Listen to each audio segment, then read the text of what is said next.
Agricultural marketing ಅಂದ್ರೆ ಏನು? ಈ ನಾಮ್ ಮೂಲಕ ರೈತರು ಲಾಭ ಗಳಿಸುವುದು ಹೇಗೆ? ಕೃಷಿ ಮಾರುಕಟ್ಟೆ ಅಗ್ರಿಕಲ್ಚರಲ್ ಮಾರ್ಕೆಟಿಂಗ್ ಎಂದರೆ ಕೃಷಿ ಉತ್ಪನ್ನಗಳನ್ನು ರೈತನ ಹೊಲದಿಂದ ಹಿಡಿದು ಅಂತಿಮವಾಗಿ ಗ್ರಾಹಕರ ಕೈ ಸೇರುವವರೆಗೆ ಒಳಗೊಂಡಿರುವ ಎಲ್ಲಾ ಪ್ರಕ್ರಿಯೆಗಳು ಮತ್ತು ಸೇವೆಗಳಾಗಿವೆ. ಇದರಲ್ಲಿ ಕೇವಲ ಮಾರಾಟ ಮಾತ್ರವಲ್ಲದೆ ಯೋಜನೆ, ಕೊಯ್ಲು, ವರ್ಗೀಕರಣ, ಪ್ಯಾಕೇಜಿಂಗ್, ಸಾರಿಗೆ ಮತ್ತು ವಿತರಣೆಯೂ ಸೇರಿರುತ್ತದೆ. ಕೃಷಿ ಮಾರುಕಟ್ಟೆಯ ಪ್ರಮುಖ ಹಂತಗಳು ಮತ್ತು ಅದರ ಮಹತ್ವದ ವಿವರ ಇಲ್ಲಿದೆ. 1. ಕೃಷಿ ಮಾರುಕಟ್ಟೆಯ ಮುಖ್ಯ ಕಾರ್ಯಗಳು ಫಂಕ್ಷನ್ಸ್. ವರ್ಗೀಕರಣ ಮತ್ತು ಶ್ರೇಣೀಕರಣ, ಗ್ರೇಡಿಂಗ್ ಮತ್ತು ಸ್ಟ್ಯಾಂಡರ್ಡೈಸಿಂಗ್, ಬೆಳೆದ ಬೆಳೆಗಳನ್ನು ಅವುಗಳ ಗುಣಮಟ್ಟ, ಗಾತ್ರ ಮತ್ತು ಬಣ್ಣದ ಆಧಾರದ ಮೇಲೆ ವಿಂಗಡಿಸುವುದು. ಉದಾಹರಣೆಗೆ, ಗುಣಮಟ್ಟದ ಆಧಾರದ ಮೇಲೆ ಹ್ಯಾಗ್ಮಾರ್ಕ್ ಮುದ್ರೆ ನೀಡುವುದು. ಪ್ಯಾಕೇಜಿಂಗ್ ಉತ್ಪನ್ನಗಳು ಹಾಳಾಗದಂತೆ ಮತ್ತು ಸಾಗಿಸಲು ಸುಲಭವಾಗುವಂತೆ ಸೂಕ್ತವಾಗಿ ಪ್ಯಾಕ್ ಮಾಡುವುದು. ಸಂಗ್ರಹಣೆ ಮತ್ತು ಗೋದಾಮು, ಸ್ಟೋರೇಜ್ ಮತ್ತು ವೇರ್ಹೌಸಿಂಗ್, ಬೆಳೆ ಕಟಾವಾದ ತಕ್ಷಣ ಉತ್ತಮ ಬೆಲೆ ಸಿಗದಿದ್ದರೆ, ಬೆಲೆ ಬರುವವರೆಗೆ ಕೋಲ್ಡ್ ಸ್ಟೋರೇಜ್ ಅಥವಾ ಗೋದಾಮುಗಳಲ್ಲಿ ಸುರಕ್ಷಿತವಾಗಿಡುವುದು.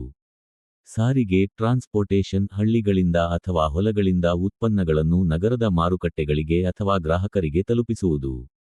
2. ಭಾರತದಲ್ಲಿರುವ ಕೃಷಿ ಮಾರುಕಟ್ಟೆಯ ವಿಧಗಳು. ಸ್ಥಳೀಯ ಅಥವಾ ಹಳ್ಳಿ ಮಾರುಕಟ್ಟೆಗಳು, ಲೋಕಲ್ ಮಾರ್ಕೆಟ್ಸ್, ರೈತರು ತಮ್ಮ ಗ್ರಾಮಗಳಲ್ಲಿ ಅಥವಾ ಹತ್ತಿರದ ವಾರದ ಸಂತೆಗಳಲ್ಲಿ ಗ್ರಾಹಕರಿಗೆ ನೇರವಾಗಿ ಮಾರಾಟ ಮಾಡುವುದು. ನಿಯಂತ್ರಿತ ಮಾರುಕಟ್ಟೆಗಳು, ಎಪಿಎಂಸಿ, ಸರ್ಕಾರದ ಕೃಷಿ ಉತ್ಪನ್ನ ಮಾರುಕಟ್ಟೆ ಸಮಿತಿಗಳು, ಎಪಿಎಂಸಿ ಯಾರ್ಡ್ಸ್, ದಲ್ಲಾಳಿಗಳ ಹಾವಳಿ ತಡೆದು ರೈತರಿಗೆ ನ್ಯಾಯಯುತ ಬೆಲೆ ಸಿಗುವಂತೆ ಹರಾಜು ಪ್ರಕ್ರಿಯೆ ನಡೆಸುವುದು. ಡಿಜಿಟಲ್ ಮಾರುಕಟ್ಟೆ, ಇ-ನಾಮ್, ಎಲೆಕ್ಟ್ರಾನಿಕ್ ರಾಷ್ಟ್ರೀಯ ಕೃಷಿ ಮಾರುಕಟ್ಟೆ. ರೈತರು ತಮ್ಮ ಮೊಬೈಲ್ ಅಥವಾ ಆನ್ಲೈನ್ ಮೂಲಕ ದೇಶದ ಯಾವುದೇ ಭಾಗದ ವ್ಯಾಪಾರಿಗಳಿಗೆ ಉತ್ತಮ ಬೆಲೆಗೆ ಬೆಳೆ ಮಾರಬಹುದು. 3. ಪ್ರಸ್ತುತ ಎದುರಿಸುತ್ತಿರುವ ಸವಾಲುಗಳು. ಮಧ್ಯವರ್ತಿಗಳ ಅಥವಾ ದಲ್ಲಾಳಿಗಳ ಹಾವಳಿ. ರೈತ ಮತ್ತು ಗ್ರಾಹಕರ ಮಧ್ಯೆ ಇರುವ ದಲ್ಲಾಳಿಗಳು ಹೆಚ್ಚಿನ ಲಾಭ ಪಡೆದು, ರೈತರಿಗೆ ಕಡಿಮೆ ಬೆಲೆ ಸಿಗುವಂತೆ ಮಾಡುವುದು. ಉತ್ತಮ ಗೋದಾಮುಗಳ ಕೊರತೆ. ಸರಿಯಾದ ಶೀತಲೀಕರಣ ವ್ಯವಸ್ಥೆ, ಕೋಲ್ಡ್ ಸ್ಟೋರೇಜ್ ಇಲ್ಲದೆ ತರಕಾರಿ, ಹಣ್ಣುಗಳಂತಹ ಬೇಗ ಕೊಳೆಯುವ ವಸ್ತುಗಳು ನಾಶವಾಗುವುದು. ಮಾರುಕಟ್ಟೆ ಮಾಹಿತಿಯ ಕೊರತೆ. ಯಾವ ಮಾರುಕಟ್ಟೆಯಲ್ಲಿ ಯಾವ ಬೆಳೆಗೆ ಎಷ್ಟು ಬೆಲೆ ಇದೆ ಎಂಬ ನಿಖರ ಮಾಹಿತಿ ಸಕಾಲದಲ್ಲಿ ರೈತರಿಗೆ ಸಿಗದಿರುವುದು. ಮುಖ್ಯ ಅಂಶ.